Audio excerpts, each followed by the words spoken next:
Hi there, this is Tyler, and I am here with a crew from the Gauntlet. Awesome people. If you want to find the Gauntlet, we are at G Plus while it lasts. We have a Facebook presence. We have a Twitter presence. You can find us at gauntlet-rpg.com. Some of the best role players in the world. You've probably seen me run with Gauntlet before. Amazing. Always amazing. So please feel free to get in touch with Gauntlet. You'll really be glad you did. I have 4 returning players to our game of a Powered by the Apocalypse hack of Changeling the Lost by any award-winning Lowell Francis. And it is a heck of a game. And he's actually making some really good things right now. He has a game, Hearts of Wulin, which I think is going to be kickstarting very soon. And just doing some amazing things. And this is one that's sort of in development, but it's very much at its just sanding off rough edges area, and we're seeing it working pretty well. What we're going to be doing is taking this is our 3rd session, so we have these established characters. We're not going to go through any sort of character creation. Everybody kind of knows their characters, and I'm going to have people introduce themselves. I want to say that I've already spoken with the players about our safety tools. For those of you at home, we have the Gauntlet inclusivity policy, and we also have the X card in effect. So that's here so that we make sure we have a safe and friendly and uplifting gaming environment. But I'm going to have people introduce themselves and maybe give a little bit of what happened last session from their characters. And I want to kind of give us a little overview of where we stand at the moment in our little chronicle here. Our group, our motley, had in the past, they'd rescued from a really horrible person a little over 100 young ladies who were misplaced from all over time. And while they were completely human, they had the ability, it seemed, to see changeling, like changelings in their true form, see changeling magic, see the influence of the true fae. And so the courts of Chicago, where we're playing, had kind of worked over how to deal with them. And so they brought them in and they were fostering them amongst the courts to try and get them used to the world and trying to, let them acclimate. While not really changelings, the courts seem to be taking on this sort of feeling of responsibility for them. After this, though, there had been a drug, and our motley had encountered it and really been part of the reason it became aware to all the other members of the courts, called the Fruit, in which people taking the drug seem to be able to also see parts of the hedge, see changelings in their true form, and began to get a little inkling that this might have some sort of bleed over into our world right now.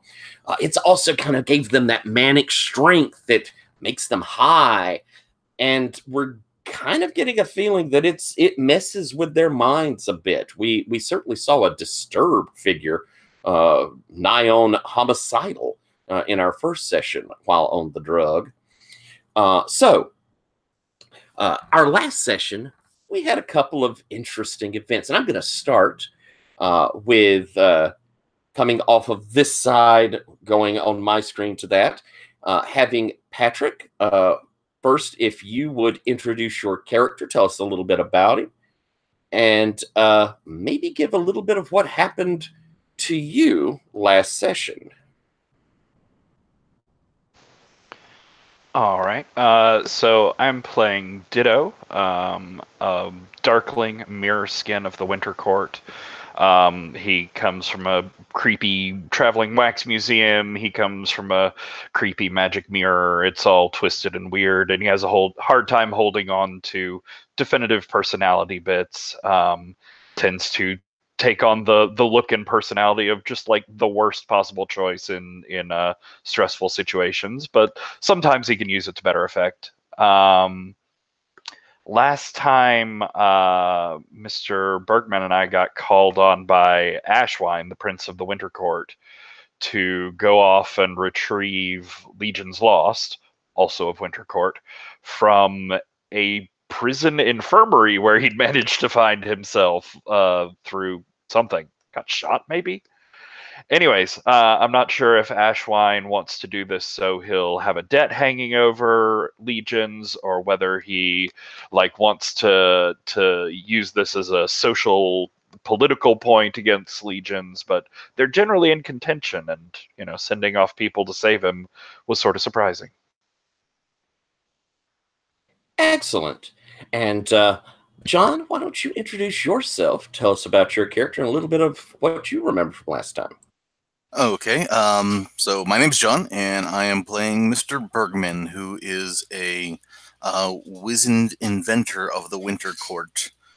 And I helped out Ditto with, trying to get Legions Lost out of the prison.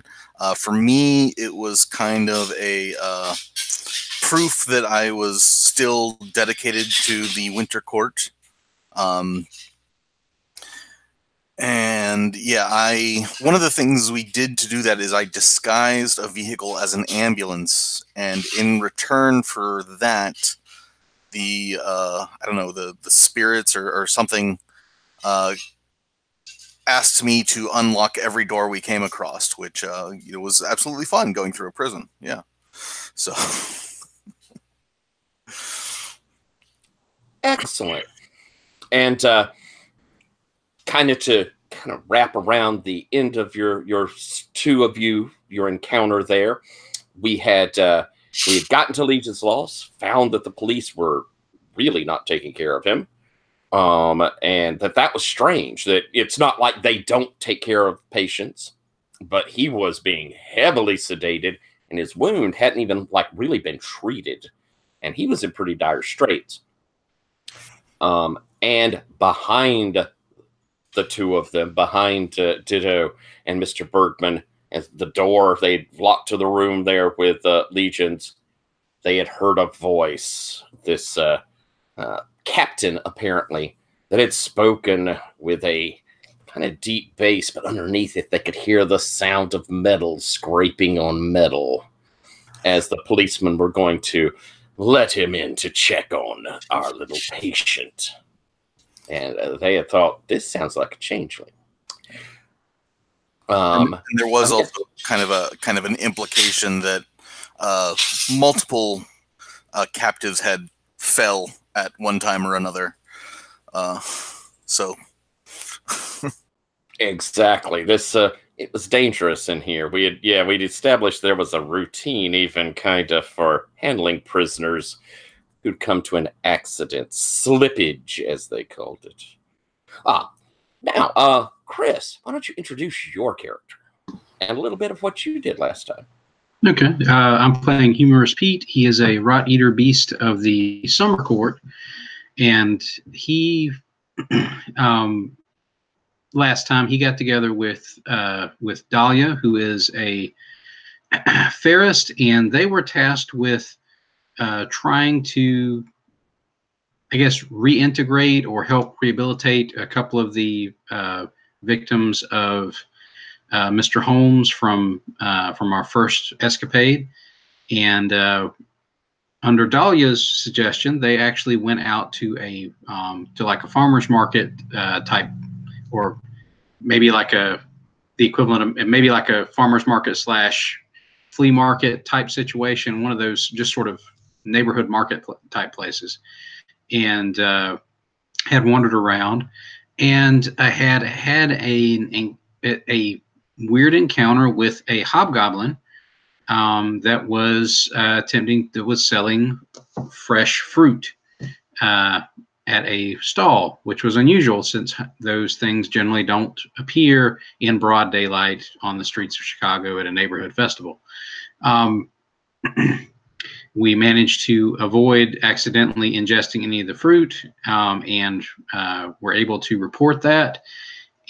But as we were wandering around, we also noticed some other parties that looked like they might have been there and sounded like they were dealing in illicit drugs, and most likely some of the fruit. And I can't remember if we actually were able to leave, or if we were in the process of trying to leave when we wrapped up our end of things last time. You managed to leave because you'd noticed the hedge was very thin here. And I think you'd gotten an inkling that maybe because the people were doing these drugs, but, you know, that was causing some sort of thinning. And then you've gone to see Shakespeare in the Park, where they were doing Much Ado About Nothing roller derby. Oh yes, yes. And yeah, that, we had gotten out of the marketplace, and then we ended up at the Shakespeare show, and that was definitely a thing. And Sarah No Tears, your sort of crush. Yeah, she managed to sucker Pete into taking on her 2 charges. Or wait, did she have 2 or 1? I think she just had 1. Okay, we had 2, she had 1, and then she dropped her charge off with us, and luckily the lady who was with her seemed to hit it off pretty well with the 2 that were with us, so they at least were able to relate. And Dahlia kind of gave Pete the stink eye for getting played so easily. That's right. And I think we had ended up with y'all having made it back, and we'd had a nice, pleasant evening from that side of things before, of course, while at the same time leaving our friends in deepest, darkest danger in a prison.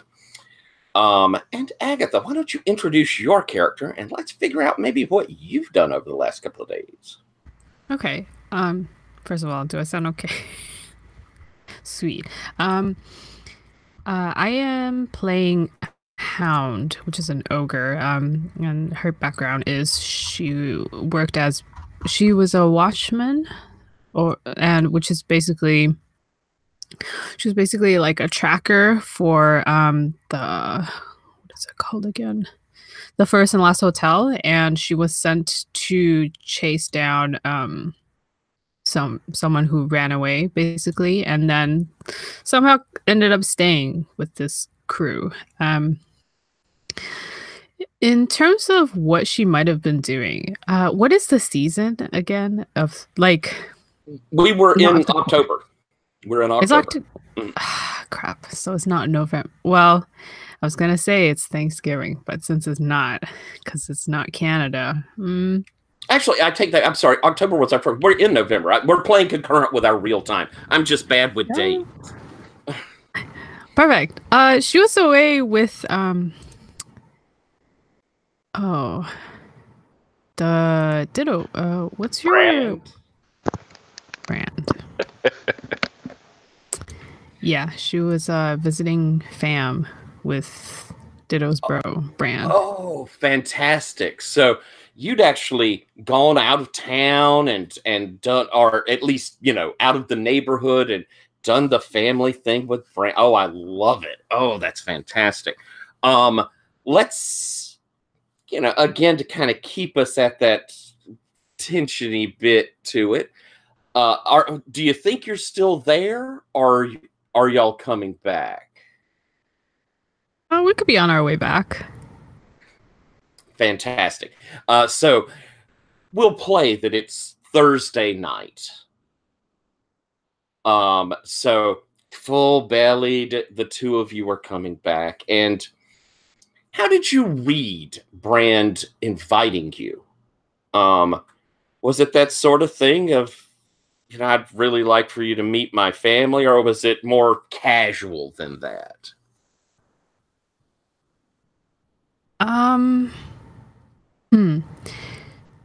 So I don't know if Hound, first of all, is very good at reading anything, really. I don't think she was taught subtlety, especially in. Actually, maybe she was. Actually, maybe she was, because she had to sometimes punish those that she needed to for her suit. Let's say that it was definitely the way that Brand phrased it was definitely like, "Oh, hey, it's Thanksgiving. You got anywhere to go?" And then Hound's clearly like, "No." So then he was like, "Oh yeah, you can come with me and spend it with my family." And she's like, "Thank you." But like also the way that his parents, I don't know, Ditto, are your parents alive and well? Yeah, I don't want to. we've established that Brand is actually older, right? So, Ditto, what? Tell us a little. I think what would that family be like? Yeah, I think so. I think they're probably still like at least one parent and extended family around that. Father or mother or? Let's go with mother. Okay, yeah. So it was like your Brand's mother was like had that look like that up and down, like who is this? Who is with my child? And it was a little bit awkward, and it became more awkward as more family arrived, kind of situation. And physically, what age does Hound look like? Hound looks like she's in her, let me look at the picture, maybe like mid to late 20s. So this is bringing home this much younger lady. Yeah, I think Brand's probably like in his 50s somewhere. Yeah, so a very May-November sort of thing. And so you might be getting that sort of look of, why is he hanging out with this young lady? And why is she hanging out with him? Yeah, there's like a lot of layers of secret gossiping and like sideway glances that just makes everything very awkward. I think Hound was... Oh, go ahead. No, go ahead. Oh, Hound was definitely the elephant in the room. And Ditto, has Brand been married before? Is it a divorce, or is like the trauma of losing his twin mean he's never really made connections? Well, I mean, that was in his 30s. So probably not like trauma has kept him from all relationships sort of situation. I think the strain of it may have wrecked his marriage, though. Yeah, maybe I could see that. Okay, all right. So and probably hasn't been married since. So the family's giving a little bit of the finally bringing a lady home. Look at this lady he's bringing home, sort of thing. Awesome. I think that's cool.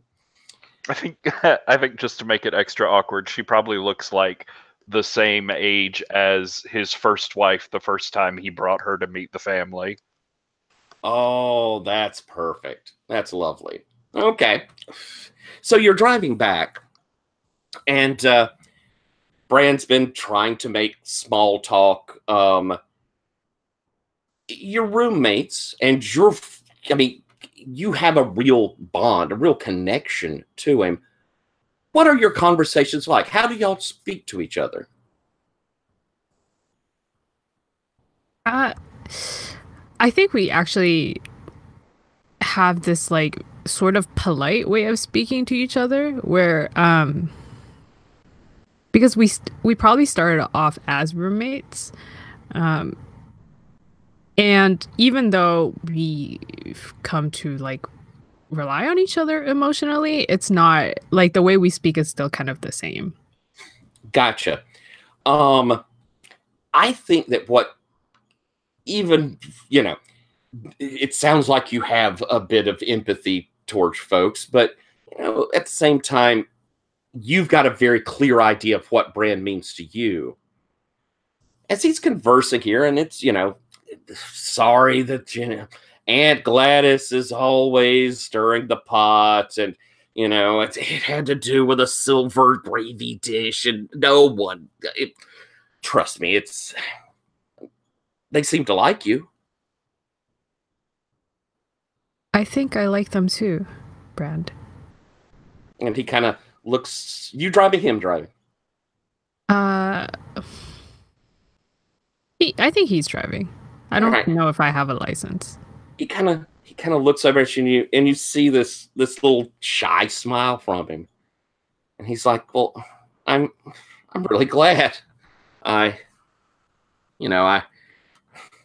glad you like them." Do you like them?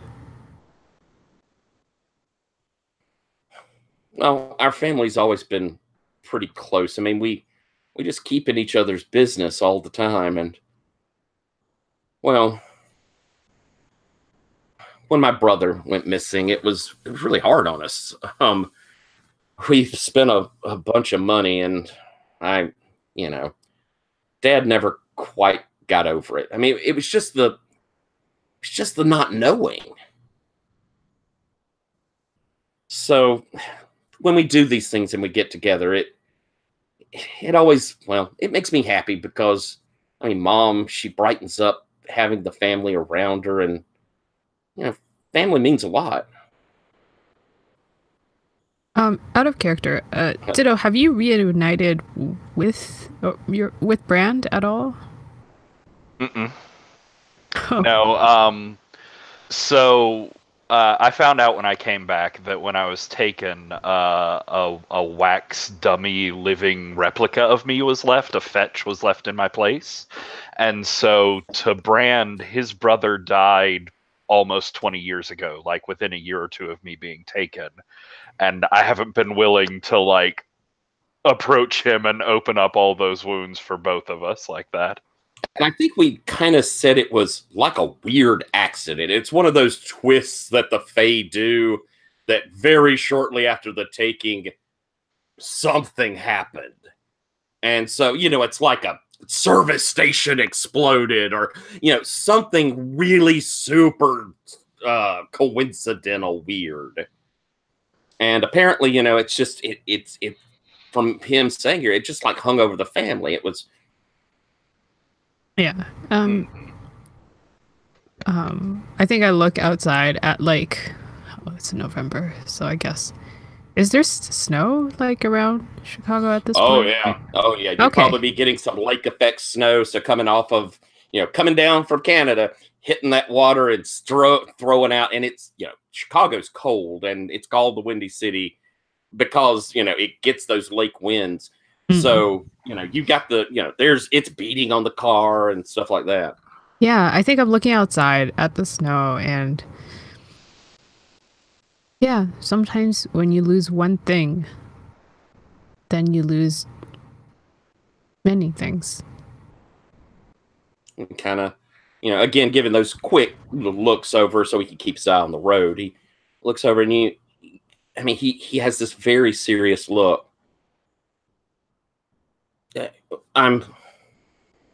He reaches over and he puts his hand on your hand. You know, families are better when they get larger. And he kind of takes his, I guess, yeah, 2 and 12, or does it 3 and 9? His hands up on the steering wheel.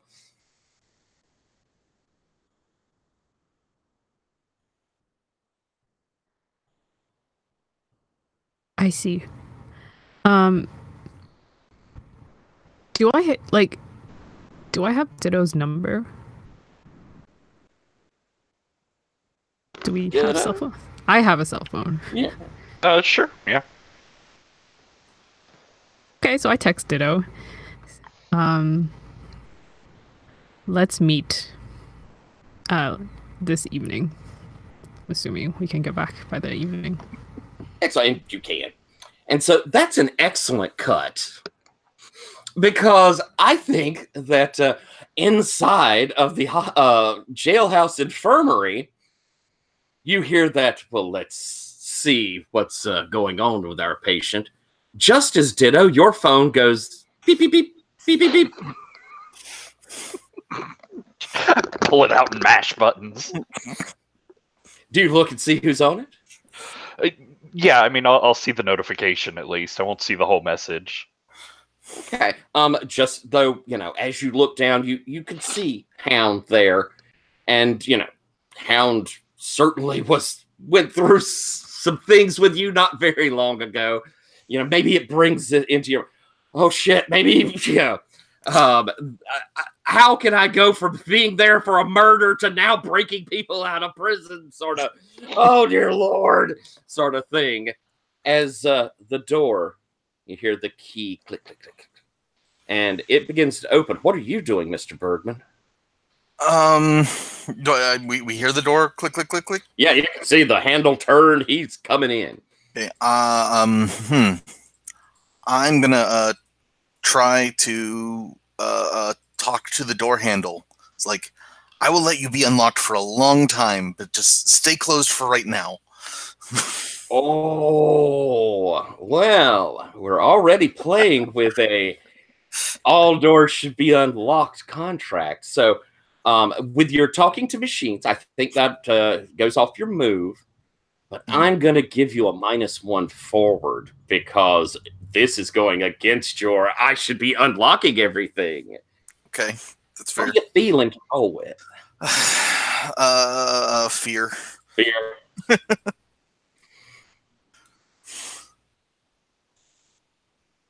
All right. Yeah, that's a 12 with a -1. Oh, fantastic. And so as this, you see the door kind of, what's going on here? And you hear kind of this little voice, but, it's not Officer Taylor, who is the, entry to the infirmary guard. It's someone else. They go, I told you, Captain. It's one of them. One of them, like you asked me to look for. It says, quiet, Peterson. But click, click, click, click, click on the door.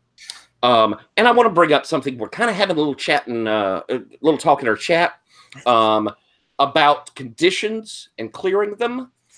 You do that. You harvest glamour, which really is grabbing what glamour, the type of glamour that comes from your court. Like in a situation like this, it's hard to pull glamour from other changelings. Generally speaking, you're wanting the glamour of other people. So, that just as an idea. This is a place rife with fear, if that happened to be your glamour point, in this prison thing here. But right now, it's just two changelings that are feeling it, as an example. You also can do the sport moves. And it's where you're kind of giving a moment to buck each other up. We see how that affects. We play, we have a little conversation of where that works, and we get rid of conditions that way. Agatha, you're correct with your regeneration. You should have at the end of last, I would say it went into effect over this time period. You can get rid of your wounded condition. There is also a story means to do this. Where when you can kind of frame up an in-between scenes moment where you discuss how you let that particular emotion of the condition go.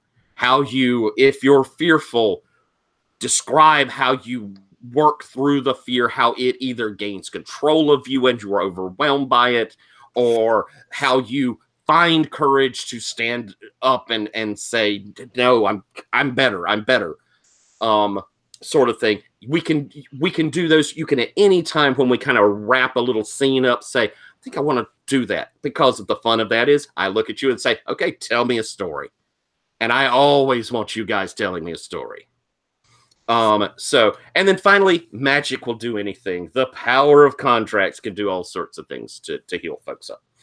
I know we have a few folks that are hurt. So, that door isn't opening, but you hear these voices outside. Good job there, Mr. Bergman. That you could hear some pressing against it. Ditto, what are you doing?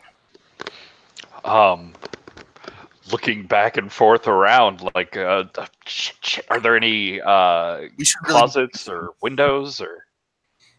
There is a closet that has like sheets and towels and things like that. It's not got a door. It's got one of those like glass double things, but it's a full floor to mid wall. There's a door, but the hospital hedges around hospital. I mean, suffering and pain and bleeding and prison, and that's very bad. I don't know. Do you have any ideas? Is Legion's Lost able to stand? Can we, can? Or let's just say he. Ooh, I will make these things beep, and we tell him that there's an emergency and we have to take him out. What if? I don't know. He sounded weird. What if it's, someone who can see? Then we run quickly. I don't know. I'm not good in these situations. Ooh, no. Okay, here. Sure. No, yeah, that'll be fine. I mean, Hound just wrote me, so she must be somewhere safe. Yeah, she wants to meet. We can meet. Here, just come here. Like calls you over to the bed. What do you need me to do? Just hold on to Legions and also this phone, and I'm gonna put my phone like down on his chest. And I'm gonna try and call on my debt with Hound to appear in her presence and do something extra, like maybe invoke a contract to bring the other two of them along with me. Oh my gracious, I can't think of anything that is more perfect than you and Mr. Bergman and an unconscious Legion's Lost appearing in the back of Brand's car. It's been like minutes. Surely he's dropped her off and it'll be, yeah, sure. Yeah, no, everything's going to be great.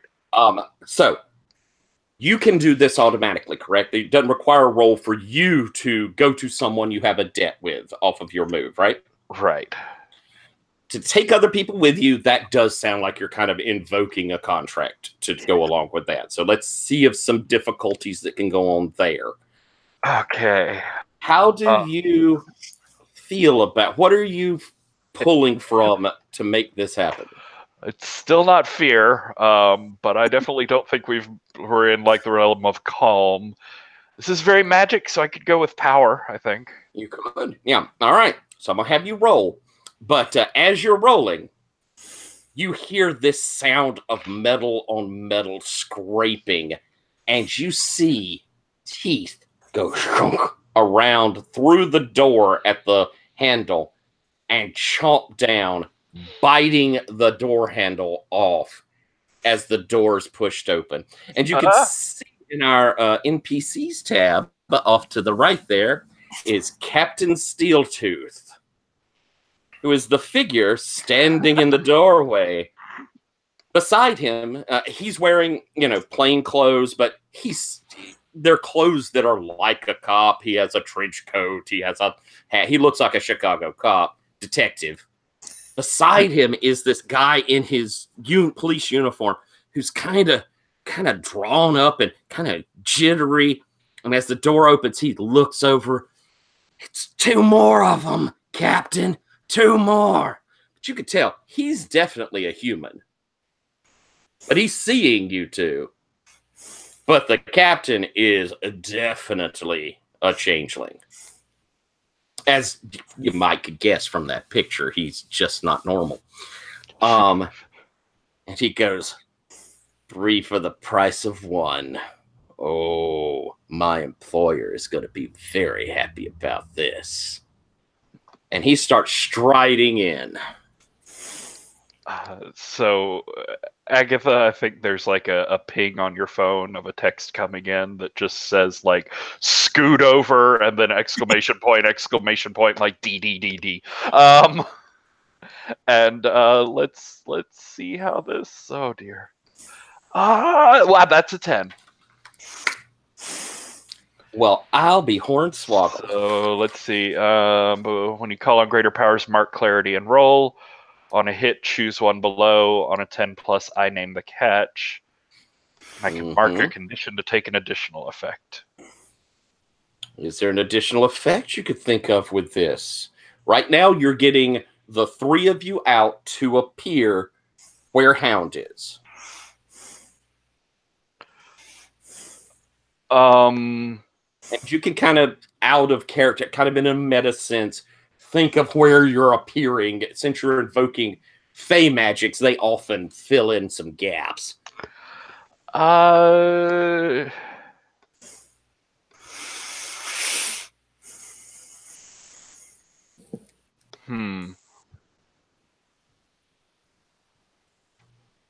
Let's go with so it's take hold of something vulnerable and expose to them, and come. Then frighten, intimidate, or impress your opposition. All right. I think. So I think I will go with that. The move I was thinking of, where reshaping, where I can look like another seeming kith or season, where I can change around what changelings and fey creatures see me as. And I think just hearing this flash of panic as he comes like eating and running through the door, I turn to him, and it's the glowing white and the blank porcelain face of the mistress that's staring at him before we digitize and sort of pixelate and vapor smoke away. As you're f***ing away, you hear him say, "Your plays failed, madam. It's time for my lord to have his shot." As you out and away. And what catch did you say?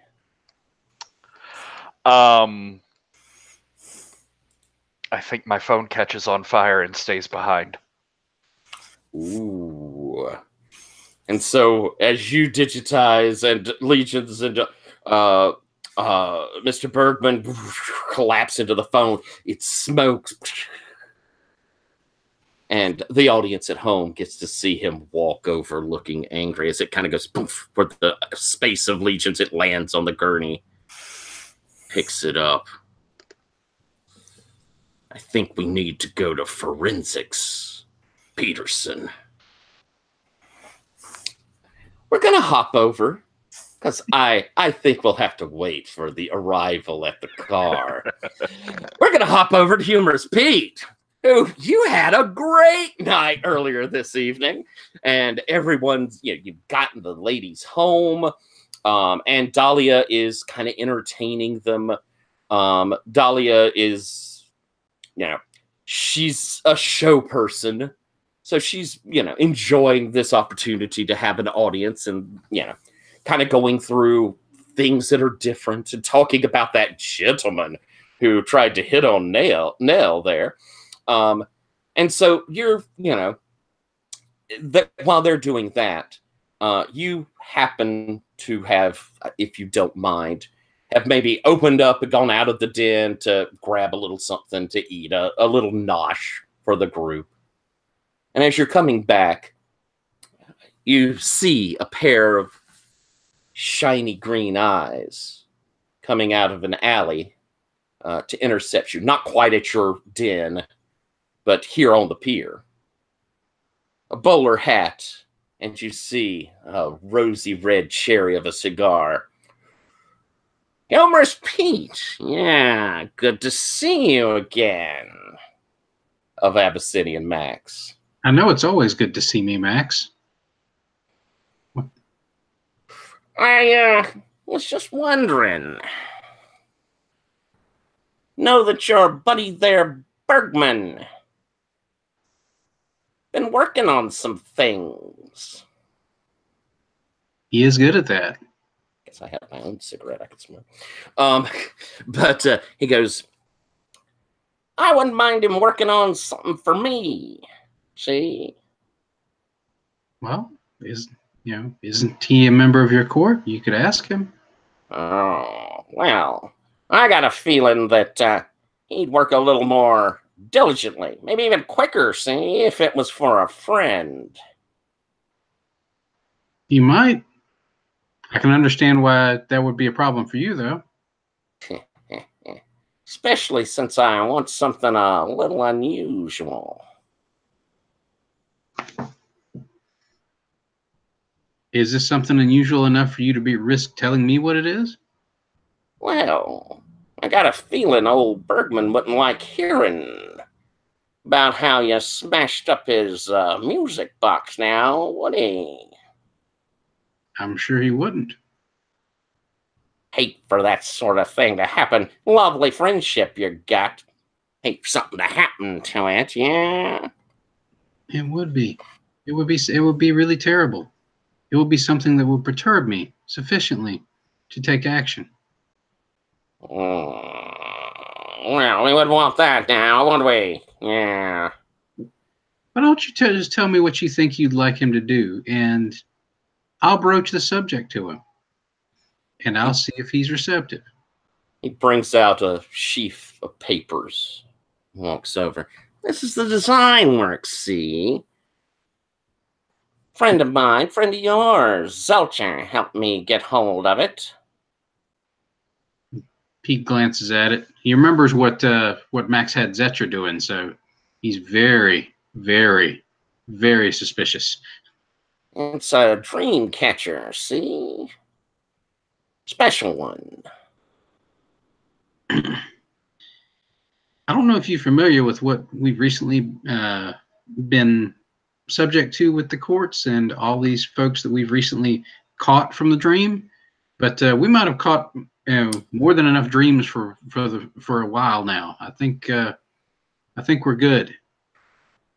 You sure Saying you're not going to help me there, Pete? I'll tell you what, Max. Like I said, I'll ask him. I consider it a favor, Pete. Yeah, favor. I'll consider it one too. Especially if he agrees to do it. Me asking him is one favor. Me convincing him to do it is a big favor. Ooh, I think that should. Why don't we have that be a conflict there? You're trying to invoke a little. I'm gonna put him on the spot for this. If he's pulling some strings on me when it comes to Mr. Bergman, so I'm going to yank right back, and we'll see if it works. Alrighty then. What you feeling for this one? Oh, Pete's pissed.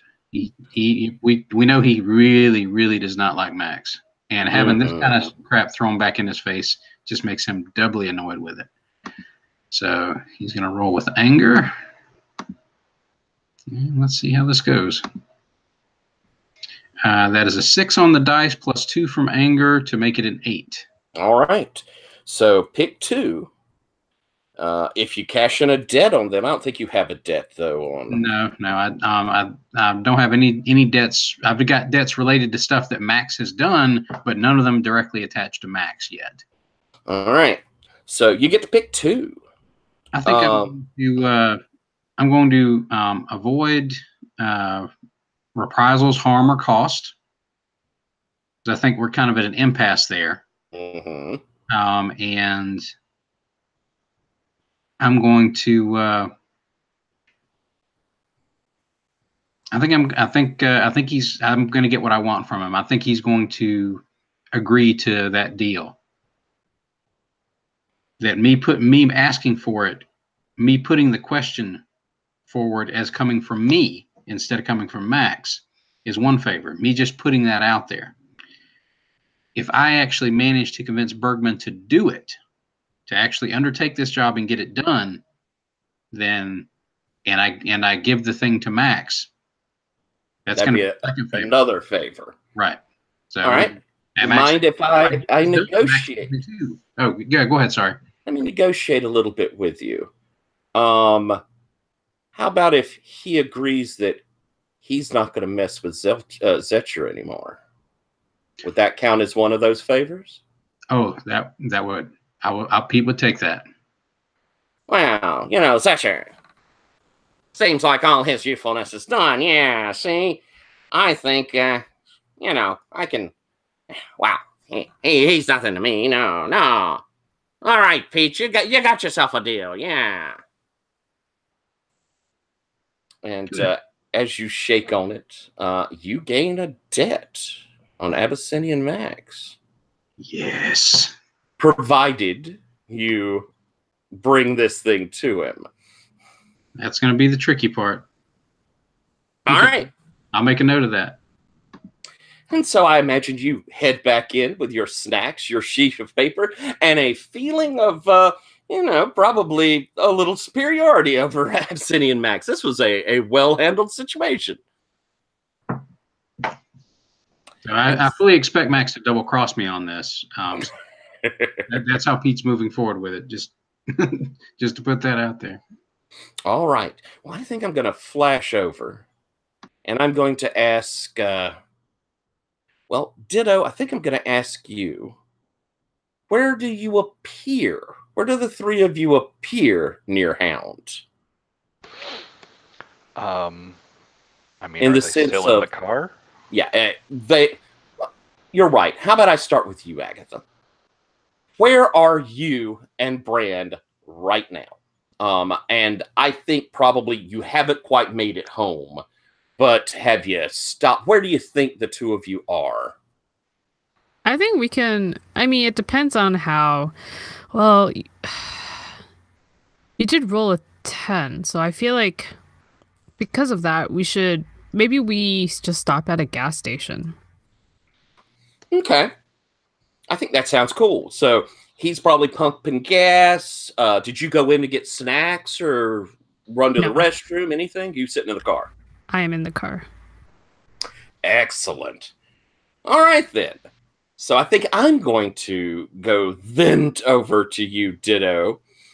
But I think I'm going to say the three of you appear in the car. So I'm going to ask you, Ditto, what is it you say as you three suddenly appear in the pretty good large back seat of Brand's Lincoln Town car?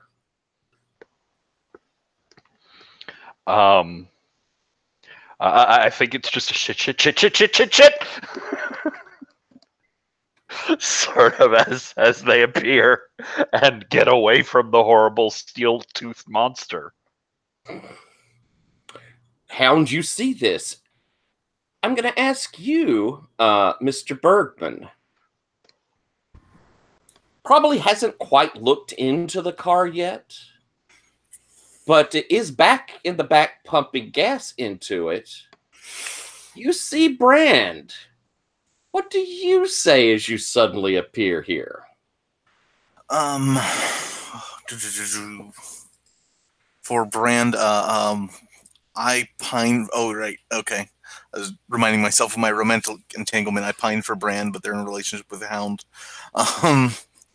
So it's kind of look like are we interrupting something?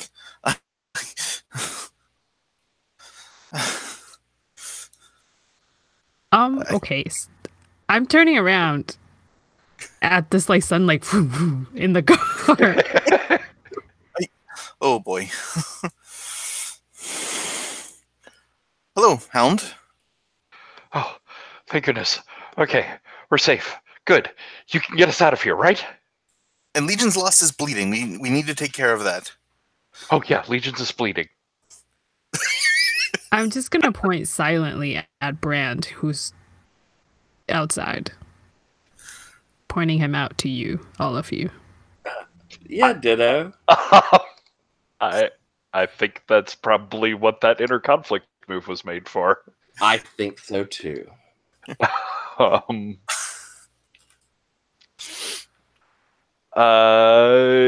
feeling on that? Yeah, I mean, I think this is having to deal with sorrow, probably.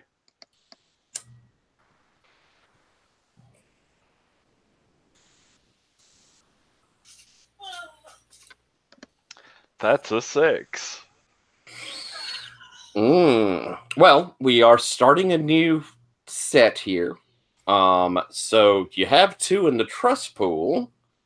Or theoretically, someone could support you here to kind of help with the entirety of what's going on. I don't know who or how that would happen, but you could certainly sound up. And I just want to quickly go over this extremely tangled skein of Brand, just so I can remind and everyone can feel. We have Brand, who Hound views as kind of a brother, wants to be family.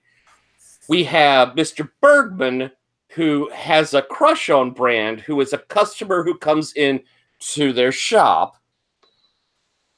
We have Ditto, Brand's brother, who does not know about either one of these things.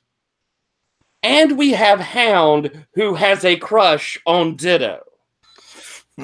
Am I missing anything here? Oh my gosh, I need to roll inner conflict as well. Brand and I are twin brothers. Not so much visible twins. Well, 20 years age difference now. But, just to make things sharper. So, yeah, Agatha, you feel like you need to roll as well. And how, Patrick, did yours go? 6. It's still a 6. Yeah. Can I kind of remind him that we have to focus on Legion Lost being, dying right now? That's right. Oh, yeah. And, of course, we have Ditto, who has a crush on Legion's Lost. Oh, yes, who is bleeding on top of us. Right. Okay. Oh, right. So do you think that sounded like support? Or are you kind of like Mr. Bergman kind of trying to, what are you doing to try and lift him? The trust pool with like a reminder of our mission? That's a good idea, yeah. Okay, so I get another die. Oh, that's a 9. Oh, well, very good. So with a 9, you must either flee the scene, mark a clarity, or mark a condition until you change the situation. And it would be with your sorrow if you marked one. Which are you choosing? I think I'm going to go with clarity, just because that bumps me up to 5 and ticks me over a clarity threshold. So I think as soon as he sees Brand, like his face starts going through a sort of shuffling mimic thing where it's a bunch of different faces one after another. But he just like grits his teeth and white knuckles sort of on a psychic level and holds on to Louise and like pops back into Louise and sort of, I think for a little bit, like loses himself in the Louise personality so that he doesn't have to deal with the intensity of this right now. I like that. That seems like a really good inner turmoil. Louise is the prison nurse that I was taking the guise of to sneak into the prison infirmary and get legions. And it's actually male Louise, Luiz. But yeah, and you have the scrubs. So you pop, boom, into Louise, and so Hound. I think there might be an inner turmoil here, as you're realizing how traumatic this is, and you see Ditto go through this. Probably was not the way you wanted to, if ever, tell him about it. Yeah, I totally forgot I was doing this behind his back. So, how about an inner turmoil from you? Yes, definitely. What are you feeling? Fear. Definitely. Makes sense.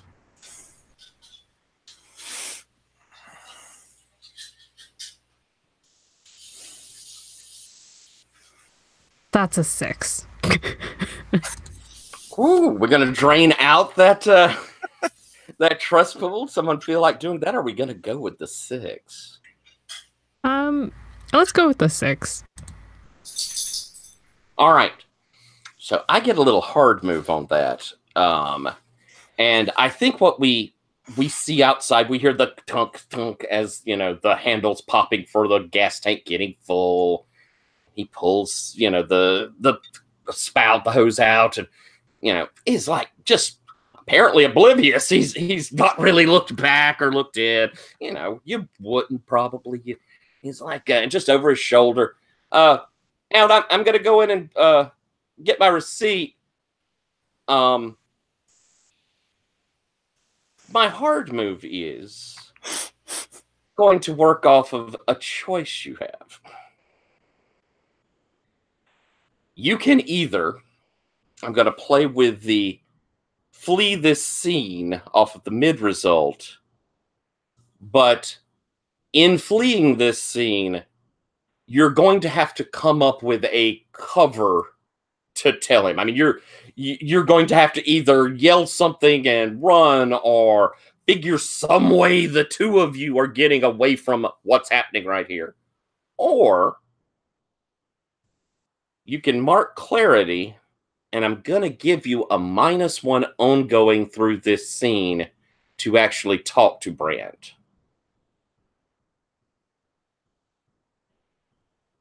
What you like? I think I want to mark clarity. I want to see what clarity moves are. Cool. All right. So you have to steel yourself, and this situation. It again, when you're marking clarity, it's that idea of going a little bit off the rails. The situations begin to become too much for you, sort of thing. But they have their own benefits as well, when you're a changeling. But again, you're gonna have that -1 ongoing to try and talk to Brand while you're here with Ditto in this what's going on here. So that sound good? But I'm gonna come back to you to say, what do you say to these people who've appeared there in the car? Oh, me? Yeah, Brand has now walked, and you see he's gone into the convenience store. He'll be back in a few minutes, but he's going to get his receipt.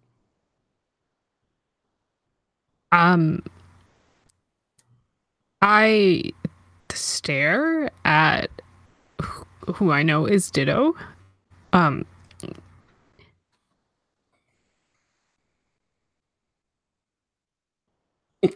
don't think I say. Well, I guess my eyes like dart over to Legion's Lost. I think that's what her name is. Yeah, that's the guy who's laid out Oh, in the in the car, and has kind of you see his mien. He's thin and smoky, and like the top of his head is just this wispiness.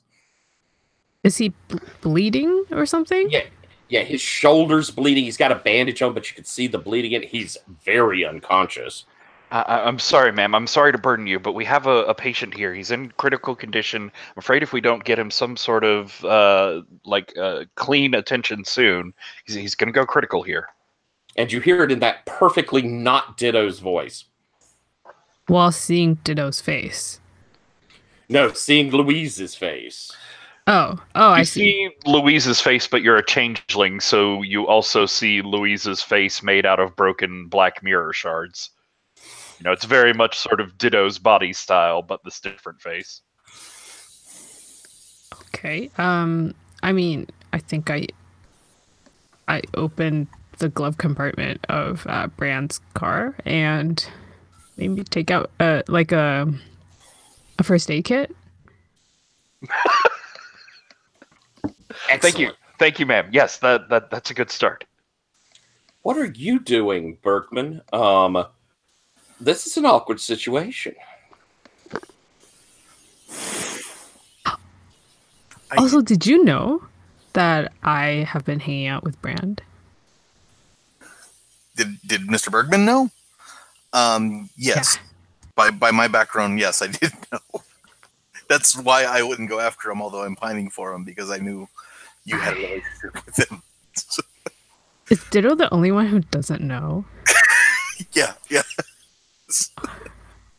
We're terrible friends.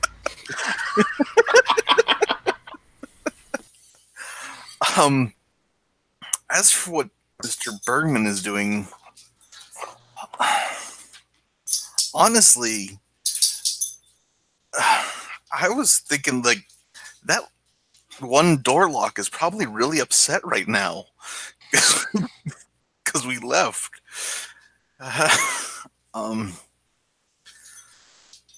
The one that the guy bit off? Yes. Ooh. Perhaps so. Perhaps so. Yes. We can we we need to be doing something about Mr. lost here, and now Mr. Ditto. This is a little bit out of my element, Ms. Hound. What should we do here? I am staring at you like you're crazy. 'Cause I'm not sure why. I don't think you've ever called me Ms. Hound before. Yeah, and keep in mind, y'all are, of course, a motley and family. And then I start back over to not Ditto, who I guess is patching up Legion's lost. Yeah, I'm trying to like touch up his bandages. And then I like glance back at like the store. You see, Brand has gotten his receipt from the guy, and he's smiling. He's got a little bit of a pep in his step. He's feeling like things are going great. He's smiling as he opens up the door, and probably now notices there are other figures in his car. I think I'm gonna like snap it at Mr. Bergman and say, Bergman, we don't have time for this. You can get up in the front and drive, right? We need to get to a hospital right now. Yes, but what about Brand? Who? Which may be the first time you know that Bergman knew Brand. We don't have time for that now. I get out of the car. I will get out of the car and go to the driver's seat. And wave towards Brand like a little frantically. What's going on?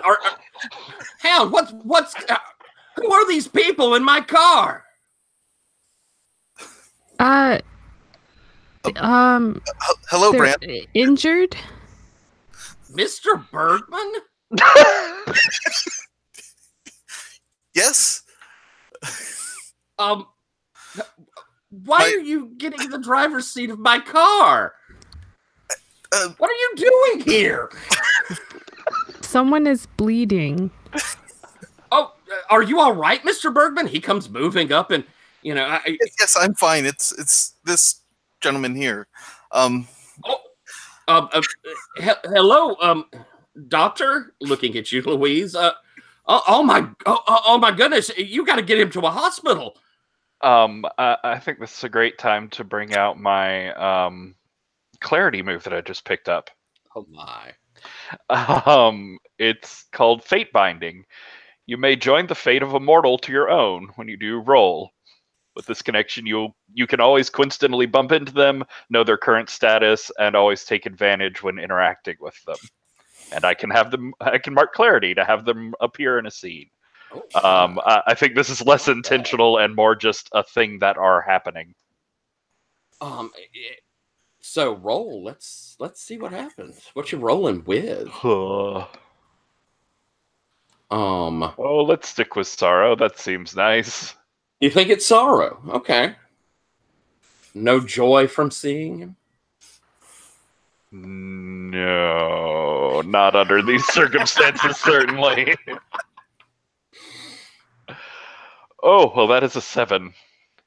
Ooh, and so what's your move? What's 7 give you? They have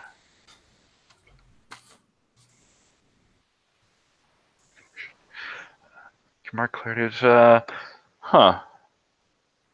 There's nothing. It's just sort of. It looks like sort of a hit or miss for making the connection, but there's a 7 to 9 for disentangling our fates. All right. Sort of weird. It is sort of weird. And Agatha, those are in the data, I believe. Clarity moves are in CM data. Sorry, CM data. All right. Okay, so with 7 to 9, that's an odd, strange thing there. I think if you want to put in like a soft move or a 7 to 9 type thing, I'm open. I think I am going to put in a 7 to 9 thing.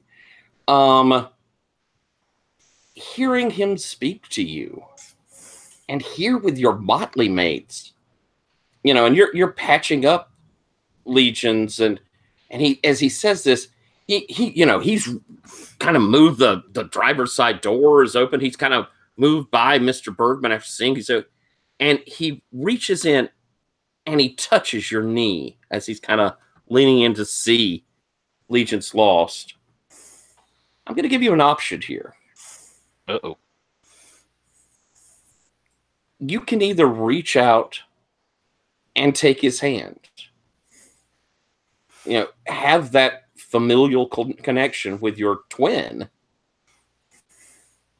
or you can like be flat out rude as shit to him. And knowing, you know, he's concerned, you would have to hurt his feelings to get him to move away. Sir, excuse me, sir, this is an emergency. We don't have time for this sort of thing. This man is bleeding and we need to get him to a hospital, and I don't need people like you standing in the way of that. Oh, and he pulls back, and I'm sorry, doctor. Should I drive you to the hospital? And he's looking. Yeah, I think someone should do something. Yes. I look at you really shocked. Brand, I think you should drive. Of course, Mr. Bergman. That's probably for the best. Just hop in the back. Hound, look up the nearest hospital. And he'll hop in and, you know, get zooming back. You know, y'all bring up quickly the, you know, it's not hard on your phone. It's quick to find a route to the hospital. And he's driving as fast as possible. And you could see, Hound, that, you know, being chastised like it really kind of hurt his feelings. And, you know, that chipperness that had been there, he feels embarrassed. I put a hand on his arm, and then I look like in the rear view mirror at Ditto, like, why? I think you see a lot of turmoil on Ditto's face. Like, I think over the silence of the drive, like, this self-imposed delusion sort of thing is faltering. Like, he can't just pretend like he doesn't know what's going on, and this is all so much. And also, logistically speaking, we should not be driving this man to a hospital. That is a terrible idea. But, you know, we're sort of in it now. And so he looks down at where you've touched him on the arm, Hounded. He sort of takes courage from that, you know, the sort of thing we're doing the right thing. Yeah, I think I'm glaring a little bit at Ditto, and like my stance is a little bit protective of Brand. Oh, nice. Nice. And as we cruise up, because I'm going to cut over to Pete, and I think I kind of, we'll see what this hospital scene ends up being, because that could end up being a lot of complications. We'll see how we do that. But I'm going to hop over to Pete here in just a second. But I do want to end with Brand going as you pull up towards the hospital. And Mr. Bergman, is this a friend of yours? No, it was just randomly. My car broke down, and I was speaking to Hound here, and they showed up. And as he pulls up to the hospital, he goes, "Then do we need to give you a ride back?" And I think that's where we're going to cut. Over to you, Humorous Pete. What are you up to? Well, I think he went back in. give everybody the food, settled in, probably grabbed a drink from the refrigerator. Actually, he went to grab a drink from the refrigerator, then found that there were no drinks left, and then cursed Keen's damn roommate, and just Plenty of beer. yeah. Oh, I'm sure she drank all of that. Oh yeah, you got a point. She wouldn't have brought it back. So he gets a glass out of the cabinet. Of course, because they were just drinking straight out of the bottle. They never used glasses. Pours a glass of water, walks back outside, and starts. While they're still in, while Dahlia and the other ladies are still inside talking, he's going to try and touch base with Mr. Bergman, and he fires off a text to see if he can get in touch with him. Text says, "Bergman, this is Pete. Give me a call or shoot me a text when you get the chance. Nothing urgent, but I might have an idea for a project." Excellent. And I think probably as you guys, have gotten to the hospital, it'd be about, kind of interrupting the question is when your phone goes beep, beep, beep, beep, or you might have something special. What's it sound like when when you get a text from Pete? When I get a text from Pete, it is a small section of the Grand Canyon Suite called Sunrise.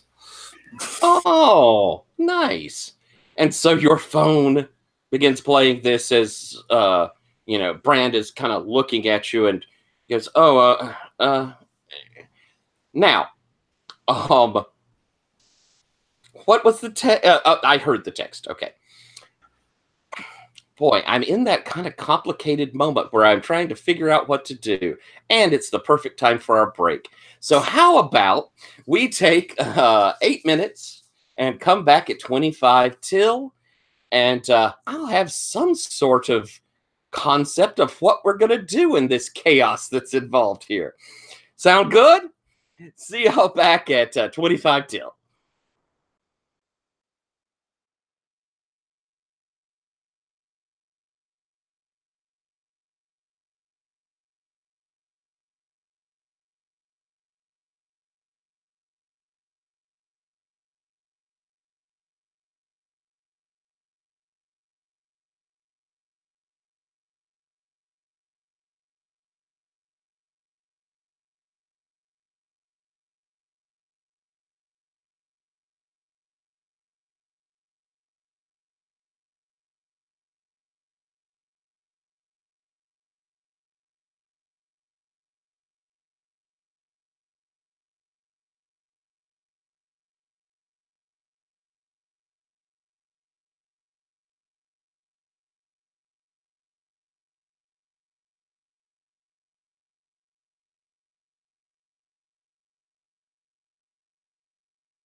Well, we have quite the complicated situation here, don't we?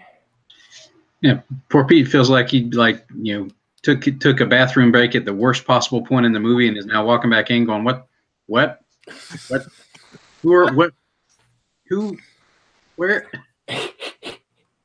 Oh my.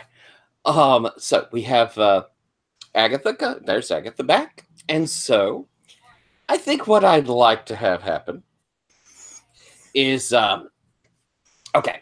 We've had Brand look back, Mr. Bergman. Are we going to have to take you back to your car? It's where he left off as your phone was getting its text message from Pete. Ditto, you have legions there at a hospital. Probably not really where you want to take him. And we have you, Hound, who is clearly very concerned for Brand's kind of well-being in this complete situation here. So, I think I'm going to try and have us describe out some things. We're going to hit this in a little bit more overarch than immediate. So I'm going to ask you, Ditto, what do you want to happen? What are you going to be trying to make happen? My plan that I'm desperately trying to make happen right now is to dash from the car into the front of the hospital or drop off or emergency room or wherever we've driven up to, find the closest wheelchair I can, rush it back out, get Legions into the wheelchair, then get back into the hospital and through the first random fucking door I can to escape into the hedge, because that's the best plan I got right now. Okay, so that's sort of your plan at the moment. Mr. Bergman, with what's been thrown at you, the text, and so you've got a text, you've got Pete on the other end here at the moment. And you've got Brand going, can we give you a lift? What do you see as what Mr. Bergman wants coming through in this scene?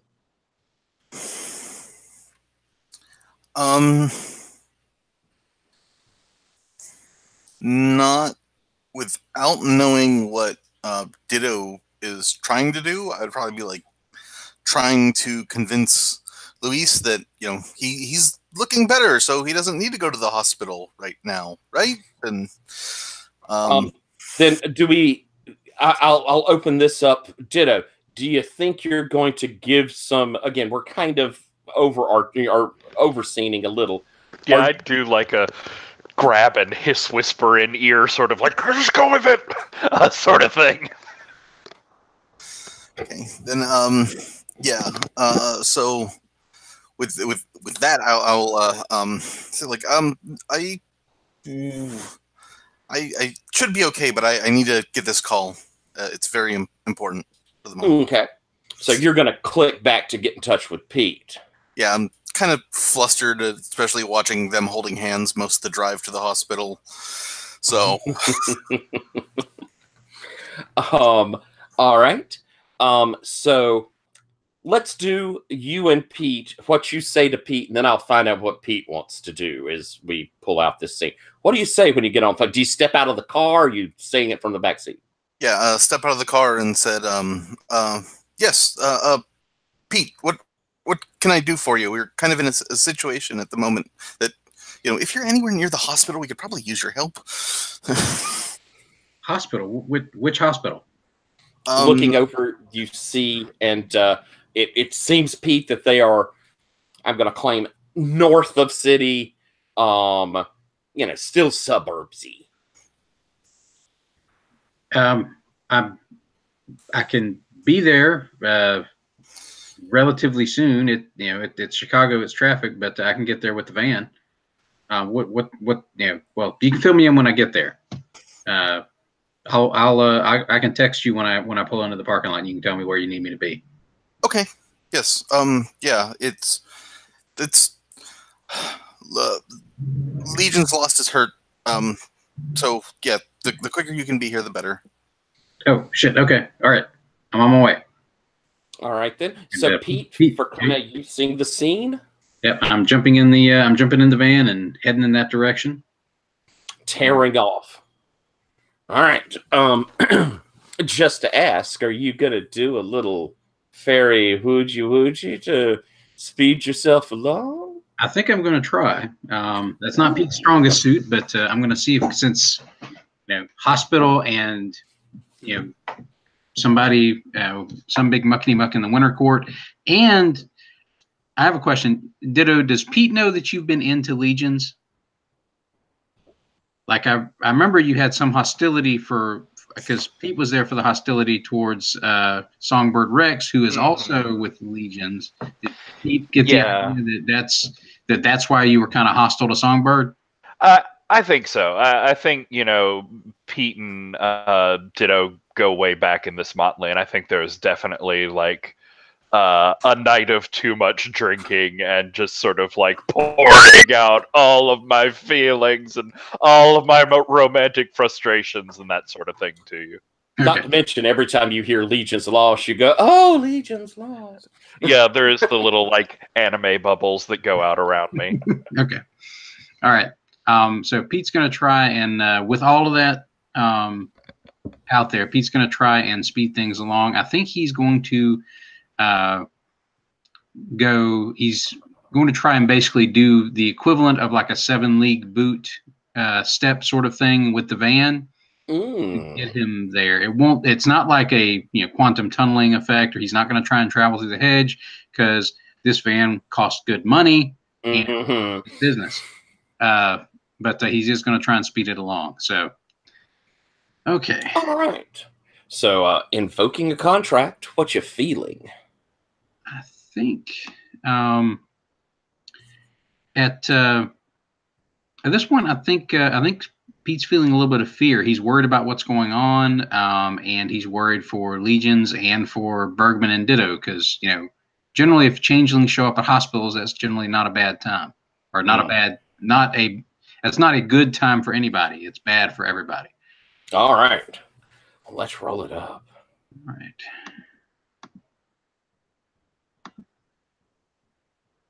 Okay. Did that? See, it gave me exactly the same numbers on this. Exactly the same dice. Did it roll, or did I mess it up? A lot of times it doesn't. Sometimes it won't actually roll. Roll it again if it feels like it just never turned anything.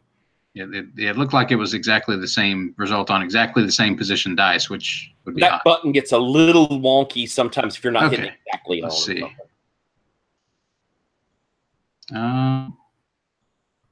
There it goes. Okay. All right. That is a 5 on the dice. Plus 1 is going to make it a 6 total. And ooh. I mean, I can try and burn one of the trust pools. Yeah, you can use trust selfishly, even though that's sort of an interesting situation where you're using the trust for the team's good, but selfishly. Yeah, so that'd be weird. But I mean, do you think it's worth it? Yeah, I think it's worth it. I'll just have to really try to figure out how to twist that to really give somebody a hit out of it, give the group a hit out of it. As far as, using it selfishly. I'll take a look at that. But that will give me, if I spend one of the trust, that lets me roll for advantage. So let me roll my little extra advantage dice that I keep right here. That would make it an 8. Excellent. All right. So with an 8, I'm going to tell you the catch on it, but you get to choose one as well on the list there. What do you choose? Okay. The effect I described, would that be calling upon greater powers? I'm thinking it probably would. I think it would. So yeah, you'll need to mark a clarity. Okay. And let's see.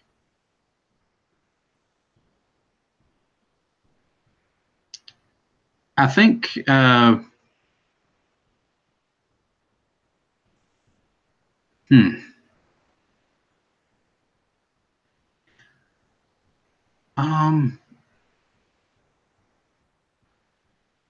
think I'm going to choose the Frighten, Intimidate, or Oppress or impress the opposition. I think what's going to happen is basically if this works, Pete basically shows up exactly where they would have suggested that he be, and they just like effectively they're just turning around. It's like, oh, there's Perfect. Pete. I think that something that'll work well for that then. Excellent. The catch.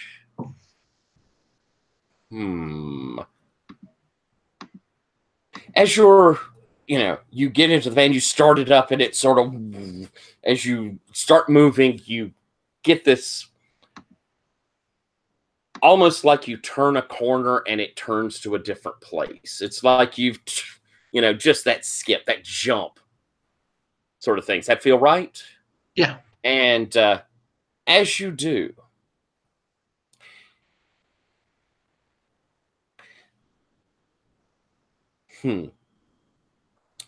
your van is basically what you're working with here, and you can sense that it finds itself far too drab for, how it is a van that does marvelous things. It is a van that deserves something truly to show how awesome it is. Flames and maybe a dragon on the hood. Pete, if that's what it wants to get the job done, Pete will agree.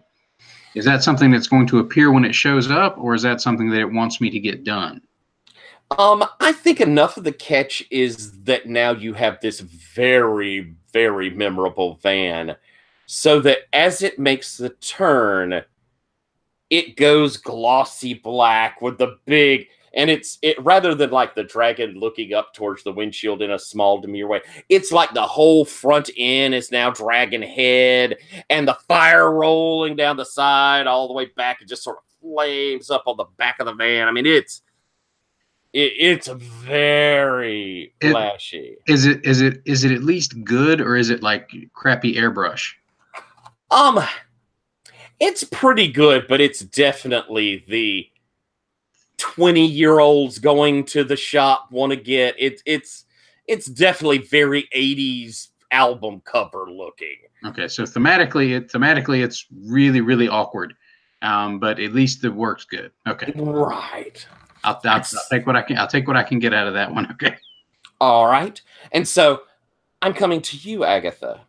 What are you wanting to see from this scene? What are you trying to do as we see Brand has stopped here? He's asked Mr. Bergman. We know Ditto looks like hauling out the Legion's Lost. What are you looking for out of the scene?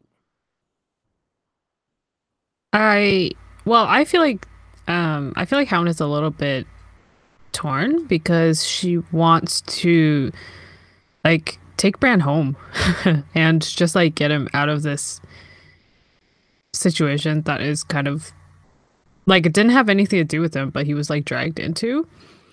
But on the other hand, she like really wants to talk to Ditto. So I think what he's gonna do is tell Brand to go home. Oh. And then follow after Ditto. Okay.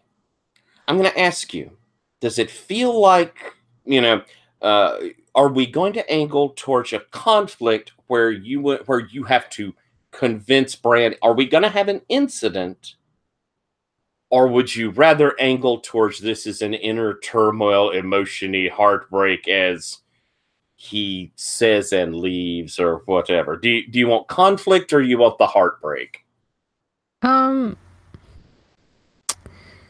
Let's get conflict. I mean, I still have my power marked, so I guess I am still domineering. Okay.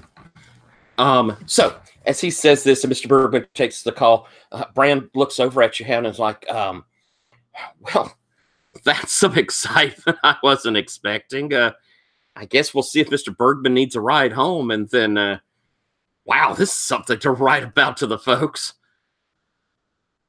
Yeah, I'm going to put both of my, like, I'm going to put my hands on his shoulders. I think we're like the same height, actually. Mr. Bergman can get a ride home himself. He has Uber on his phone. I think you should go home first. You've been driving for a while. You mean we should go home first? I'm going to stay, make sure everything is okay. Well, I mean, I don't want you to be here by yourself. I mean, you don't. Do you even know Mr. Bergman? I mean, come on. And We've done our part. Let's go on home.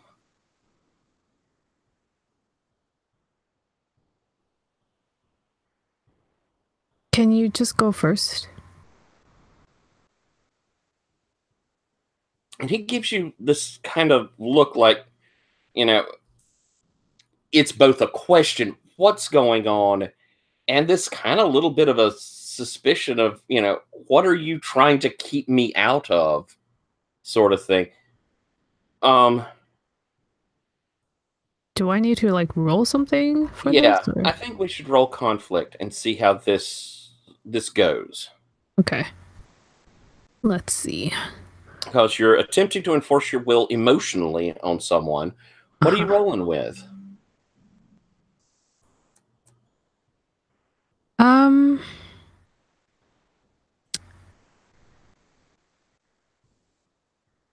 Maybe sorrow?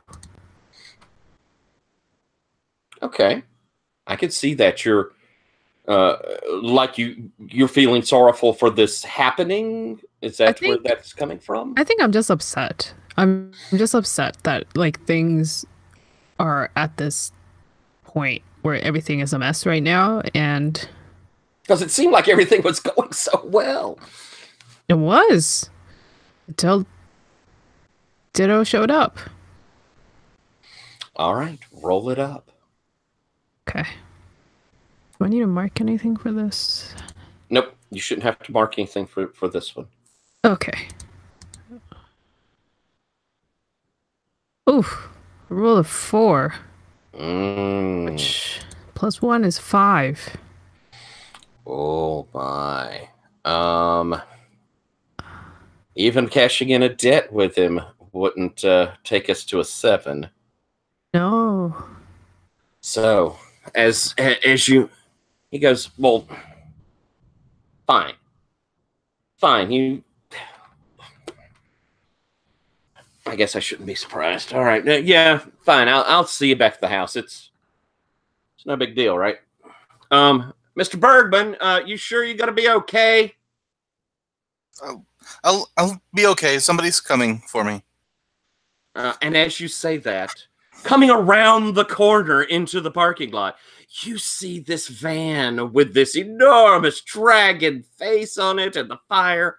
And you see Brand's eyes kind of, as it pulls up behind you, and he looks over at you, Hound, and yeah, I guess it'll be great. And he, as he says this, he motions towards the door. Yeah, just get out. And I'd like for you to mark sorrow. Yeah. Can I mark oh no, I guess. Okay. You could. Well, you could mark wounded. And it would reflect, the hurt. It's obviously you're not cut. It would reflect how you're feeling off of this. It's up to you. Yeah, I think I will.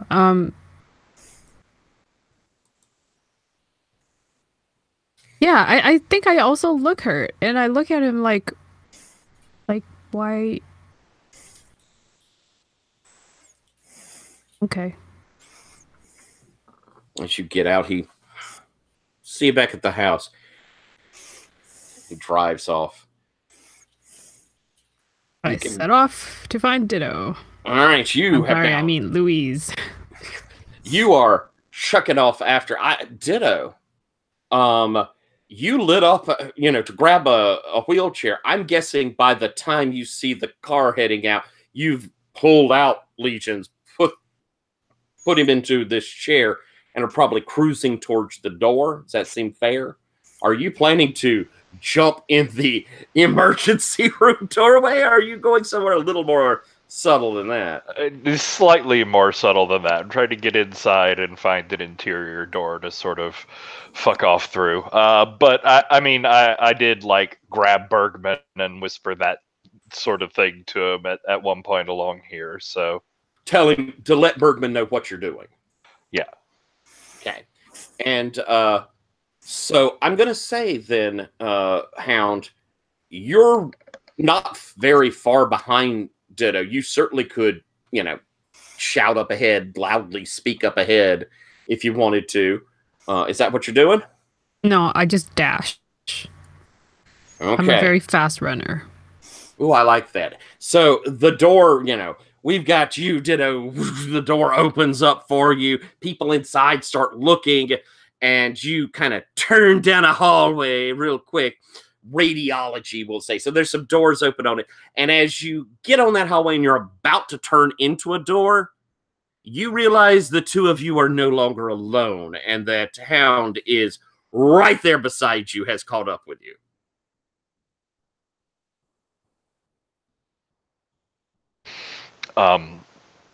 So yeah, I turn around, sort of stop dead in my tracks, and I've got Legions in a wheelchair, like passed out in front of me, and I'm looking behind Hound to see if anyone is following her. And when it's obvious they're not, I just go, "What the fuck, Hound?"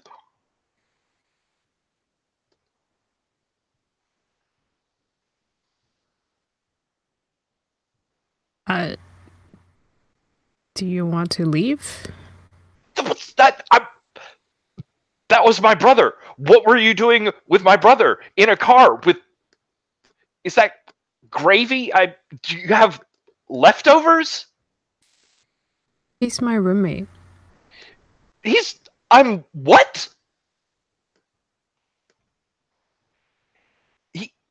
You're what? I don't. Technically, I'm renting from him. So you're with my brother, who doesn't know you're subletting, which I'm probably. I'm not subletting. He owns the place. So you're a primary renter. That makes he's my. What are you doing with? I'm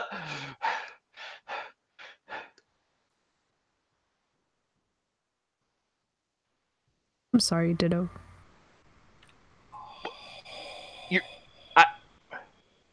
You're sorry. I'm dead in a fire decades, and my own brother, but you're sorry. Yeah.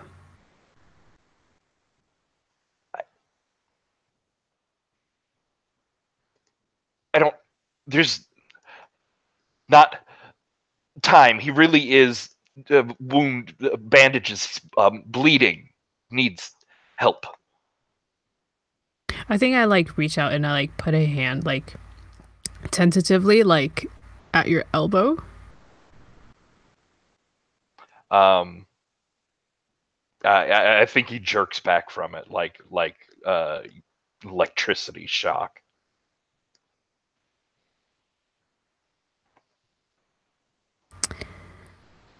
I can push the wheelchair. Good. Yes. Fine. Watch out for things that want to eat us. As you're saying that, behind the hallway, you see a couple of nurses. Is everything all right? From down the hall. Ditto, are you stepping through? Just.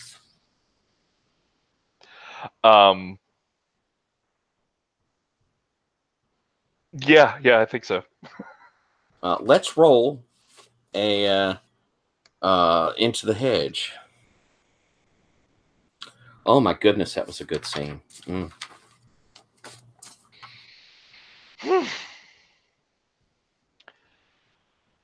What you feeling? Anger. That makes sense. Let's see, into the hedge. Let's see.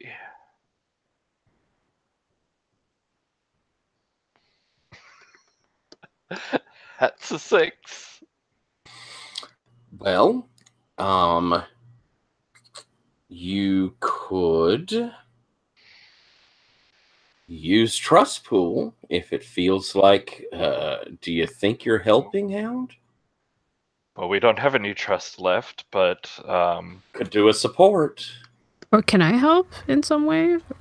Yeah, you could do a support and then take that you've gained a trust, and that would let Ditto roll an advantage. He'd roll another die and see which the two of the higher is. Oh, okay. Yeah. Yeah, I'll do that. All right. What are you feeling, and how do you, it seems like in his anger, Ditto is trying to open this gate into the hedge, but it's not working. Something, he can't concentrate, whatever it is in his rage, and you could tell he's mad. What do you do to give that support that makes it work?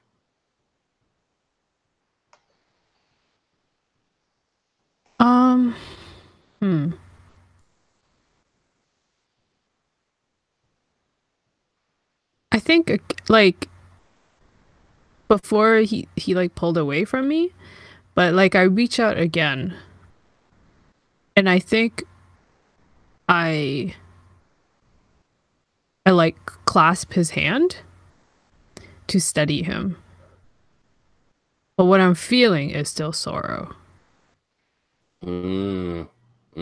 That's perfect. Roll and let's see how support goes.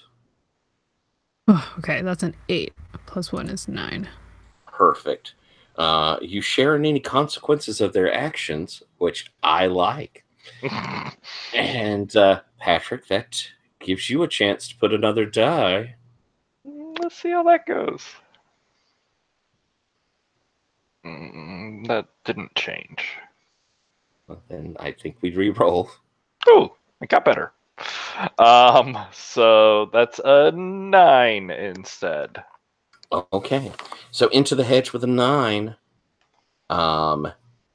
Oops, sorry, wrong page. With a 9. First off, on a hit, you're going to pick one of the following. Arrive where you want, evade pursuit, find what you want, learn something about the world. On a 10, pick one of the following.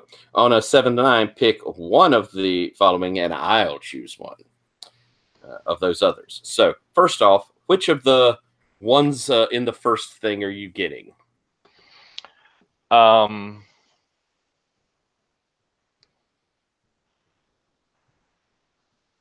I think it's oh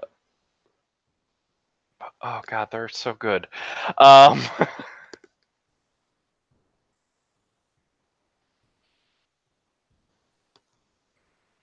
Get where you want? Yeah, I think arrive where we want. I think I want to get legions back to the Winter Court so that someone can help him.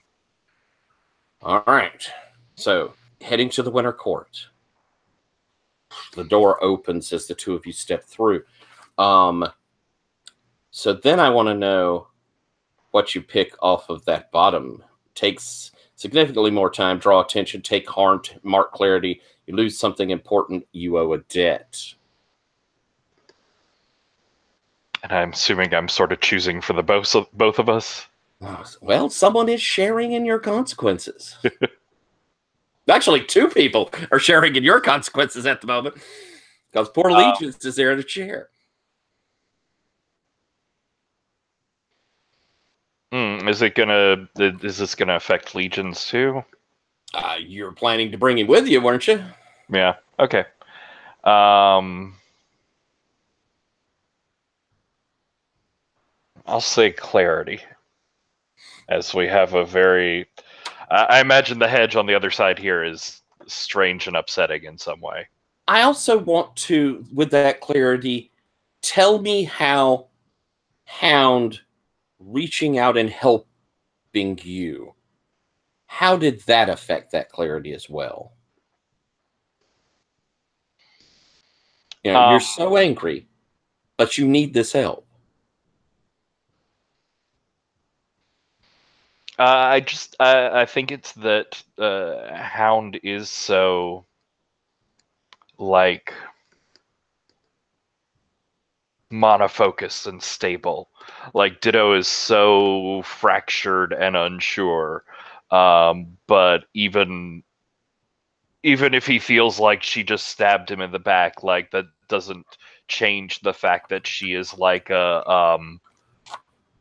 she's like a pole in the world. She's like an immutable fact sort of thing in comparison to Ditto's personality. Okay. Okay. So is just such a solid presence. Mm-hmm. All right. And so as you move into the hedge and around this hospital, the two of you see it's terrifying and awful. It's a hedge with long scalpel-like thorns. All of the leaves are white with splotches of red on them. As you push through, it grabs and it rips at you, cut by cut by cut. 1,000 cuts across you. As you move and step out from the back of a tractor trailer painted green, the Army insignia or the Navy insignia upon it at the Navy Yard, which is where Winter Court is. But I think I'm going to add my being.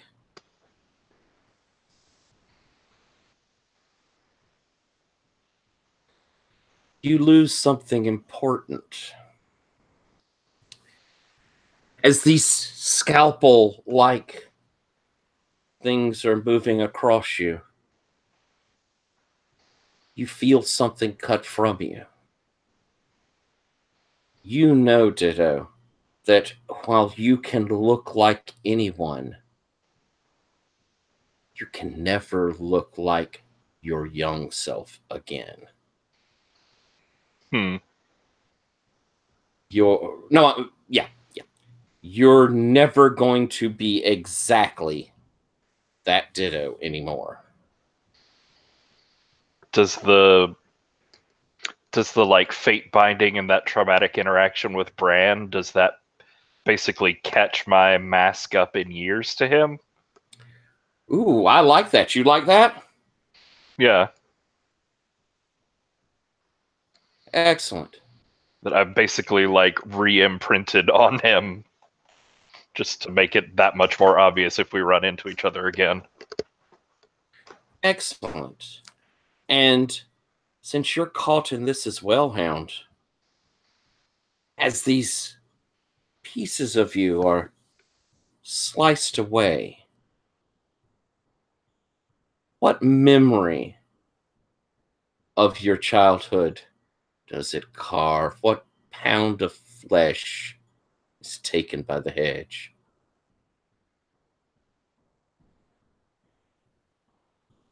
Let's see. Gonna read over. Do you want a second to think about it? Yeah. Okay. Let's give you a second to think about it as two of you come out of this truck.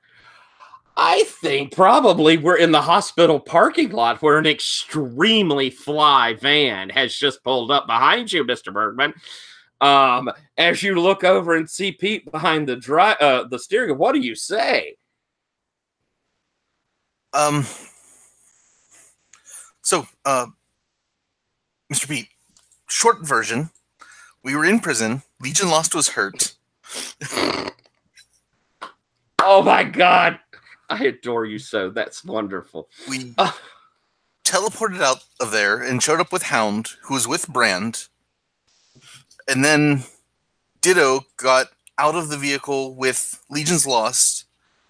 And I got out so that Hound could be with Brand. But then Hound got out and sent Brand off, and then they ran into the hospital. But I didn't want to leave because I knew you were coming. So, and we're being chased by a guy with big scary teeth. Help?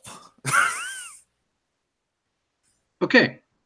I have several questions which you can answer whenever it becomes convenient.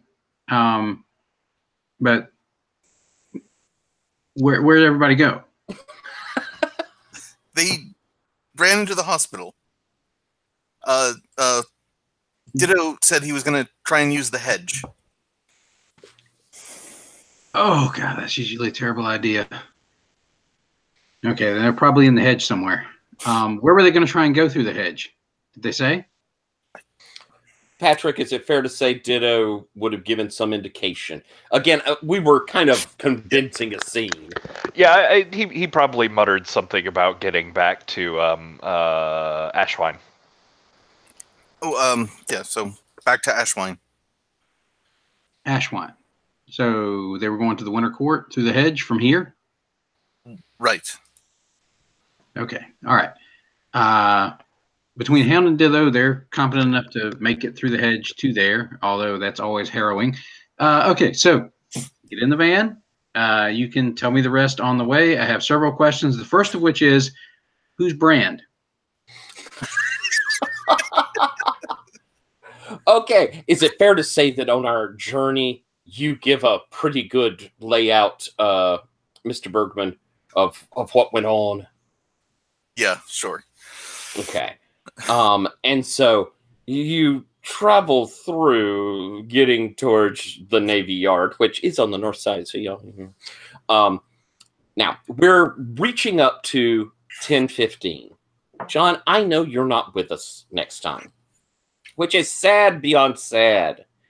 But I really want to give something for Mr. Bergman to play to give you a nice arc end. Is there something you'd like to see in this coming up? A scene with someone or a thing that occurs that really would kind of hit for you?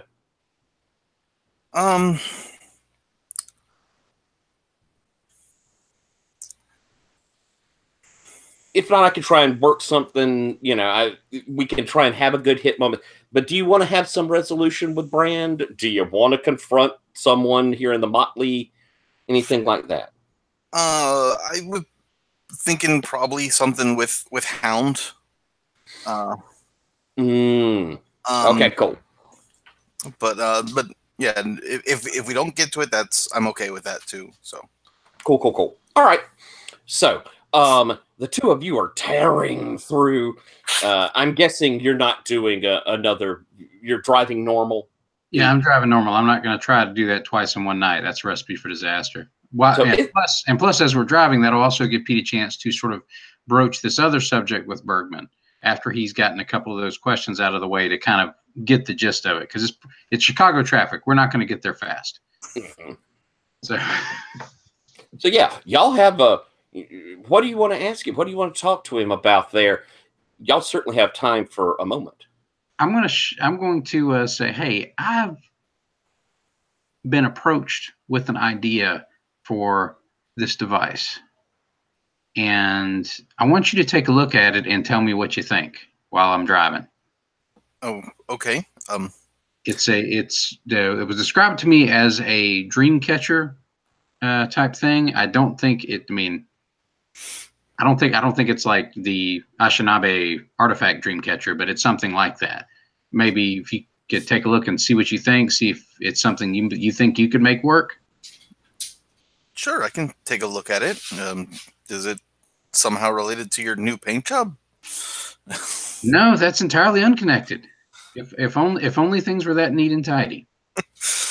Oh. That new paint job is what I had to do to get my van there quickly enough to pick you guys up, and then some of you had ran off into the hedge. So I have a really, really, really, really 80s pothead van now. It's very eclectic looking. Yes, that's a good way to put it. I appreciate that. Well, then why don't you look these over? Would you like to do a study? And I've kind of been going off the idea for you, Bergman, that we never got you using your foretelling from before, which you had that hold from. Keep in mind that you still got that hold. Okay. I just went ahead and just carried it through rather than re-rolling it again. It wasn't like we reached much of a moment on it. So keep that in mind, and perhaps when studying, maybe something will hit up or somewhere along the way. Okay, the study's under the basic moves, right? Yeah, there it is. Okay. Study something in order to change the game state. Okay. So I want to study these things. What you feeling?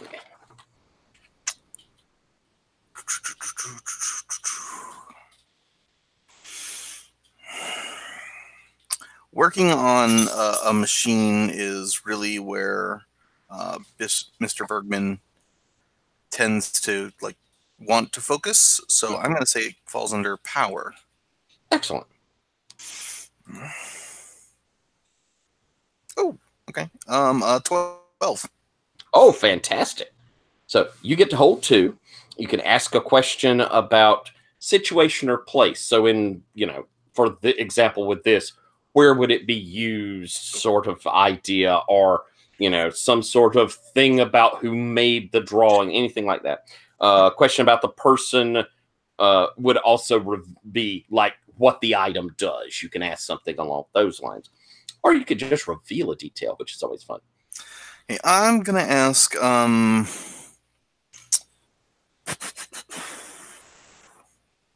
Yeah, I want to ask about what is the what is the machine intended for? All right. As you're looking at it, and you could see that this is not simply like a dream catcher construct.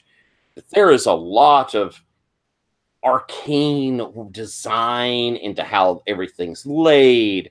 There is even some elements of various uh, hedge items that are kind of incorporated. It's going to require using glamour to make this is a magical thing, and it catches dreams. It catches up dreamers as well. Interesting. You can take a dreamer and catch them there, and then you could probably take glamour off of this dreamer's presence within the catcher. Now, what happens with the physical form of that person while their dreams are caught? That looks pretty awful. Okay. Can I hold the other one for right now? You certainly can. Huh. Very interesting. And you said you came up with this, Pete. No, I was approached with the idea. And honestly, I'm not sure if it's a good idea or not. You're the only guy I know who could take a look at that stuff and tell me what the heck it was and what the heck it would do. It was described to me as a dream catcher, and that's about it. Well, it is in a sort of way. It captures dreams and glamour, so that could be a very good thing, or depending how far it goes, a very bad thing. No, that's the case with so much of the stuff we end up doing. Can you tell what the bad side of it is? Because honestly, I couldn't look at him and tell what the heck it would do one way or the other. That is not my strong suit.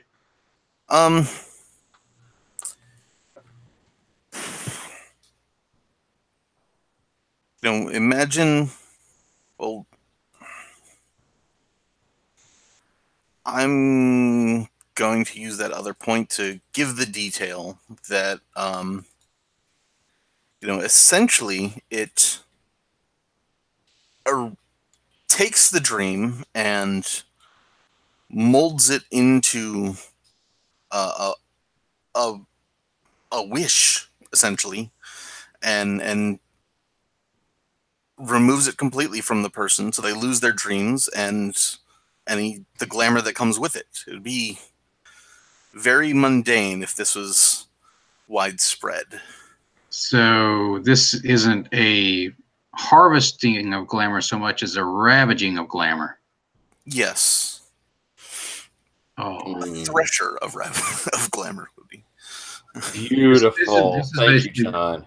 This is actually ripping the glamour out by the roots, effectively. yes. Oh. Something didn't smell right about this. All right. Bergman, I'm going to lay something out on the table for you here. Why don't you give me that information? I was suspicious before. You confirmed my bad suspicions and then added worse things on top of the bad things I already thought. The person who brought this thing to my attention thought you were the one who could build it. Okay. Possibly true. Yes. I wouldn't put anything past your talents here. But here's the thing. If I tell them you refuse to build it because it's an awful thing, which it is, I suspect they would try and get someone else to build it. Is there a way, and you're going to have to tell me this because I don't know, is there a way that you could construct a thing that looked and acted like it would do exactly what this thing purports to do, but when someone actively tried to use it, it would catch them instead? I absolutely could try to do that. Oh,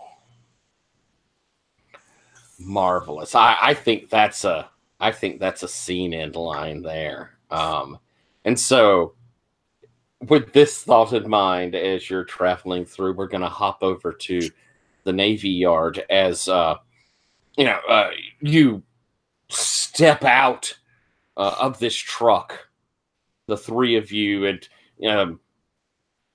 I'm going to give it enough that it's not like you tumble down with legions being cast onto the asphalt, making it worse. You come out, and it's almost as soon as you do, Ditto, you feel. Oh yes, I'm so sorry. Yes, but so I'll come back to you, Agatha, here in just a second. So Ditto, as you step out, you're in the boundaries of winter, and their court, and you feel that entering your freehold, sort of calling into the bonds you have there. As Frostchild steps out in front of you, and he looks. You got him. And I think, like, as we're coming out of the hedge, I'm feeling that wash of winter's territory, and we're moving forward. I think, like, the last bits of Louise are sort of falling away, shifting back into, I guess now basically a different look at Brand's face, rather than Ditto's. But he's pushing the wheelchair forward. Yes, it's been rough. They weren't. He's bleeding. They weren't taking care of. They didn't treat. He's rough, but here. And Frostchild moves forward, and you see on that kind of cracked surface, it begin to glow blue. I'll take care of him. Take care of him. And he moves over, and that glow sort of comes from his hand. Hound, as you step out of this truck, and you see Ditto looking very much like Brand. You see the scene we have. What have you lost, and what do you do? This is when Hound was very young and still called Hetty. I think right now she does go by Hetty Almsman just because it's a name more than Hound is. But that was when she was Hetty, and she was very young. And the memory is of her mother, and they're sitting, it's like the interior of some like really basic shack. Very grimy, like it's like somewhere like probably on the outskirts of Chicago, not actually inside the city, but this was I don't remember what year I said this was, but let's say, I mean, the Industrial Revolution has clearly already happened, and so there's a lot of smoke outside, and it's her mother sitting on a stool, looking outside, and there's a stench of death in the room. The camera like pulls back a little to reveal like a dead man on the bed. But Hetty's eyes are focused on her mother, very gaunt, just looking outside while there's like flies flying around. And it's like as Hound exits the hedge, and there's like this like sunlight, and then the first thing that she sees is Ditto's side profile looking up almost the way that her mother did. And she shakes her head and can no longer recall what her mother looked like.